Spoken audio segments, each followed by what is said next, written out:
ভারপ্রাপ্ত চেয়ারম্যান জনাব তারেক রহমানের নেতৃত্বে আমরা শেখ হাসিনার তৈরি করে যাওয়া সেই ফ্যাসিস্ট শাসন ব্যবস্থা আমরা চিরতরে বিলুপ্ত করব।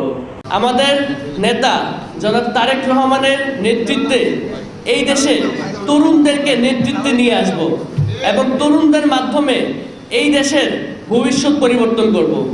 আমরা বিভিন্ন উন্নত দেশে দেখি তরুণরা নেতৃত্বে আসছে এবং দেশের পরিচালনার জন্য রাজনীতিতে যুক্ত হয়ে দেশকে এফেক্টিভভাবে সহযোগিতা করছে। এই কাজটি আমাদের বাংলাদেশেও এখন শুরু হয়ে গিয়েছে জনাব তারেক রহমানের নেতৃত্বে।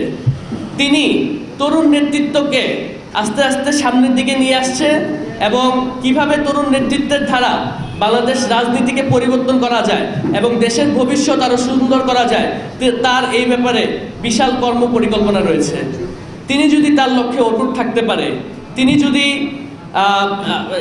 সেই পরিকল্পনা অনুযায়ী এখানে এসে সকল সহযোগিতায় কাজ করতে পারে, তাহলে আমরা শহীদদের এবং আহতদের যে স্বপ্নের বাংলাদেশ আমরা স্বপ্ন দেখি, সেই স্বপ্নের বাংলাদেশ জনাব তারেক রহমানের নেতৃত্বে আমরা তৈরি করতে পারবো।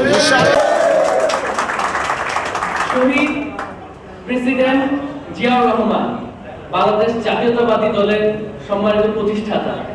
তিনি আমাদেরকে যে আদর্শে এই দলটি গঠন করেছে, বিএনপির প্রত্যেকটা নেতাকর্মী সেই আদর্শকে মনে প্রাণে ধারণ করে এবং বিএনপির প্রত্যেকটি নেতাকর্মী জীবন যাওয়ার আগ পর্যন্ত সেই আদর্শকে বুকে ধারণ করে বাংলাদেশকে নিয়ে কাজ করে যাবে এবং নতুন বাংলাদেশ গড়ার ক্ষেত্রে বহুদলীয় গণতান্ত্রিক বাংলাদেশ গড়ার ক্ষেত্রে সবাই একসাথে মিলেমিশে কাজ করবে।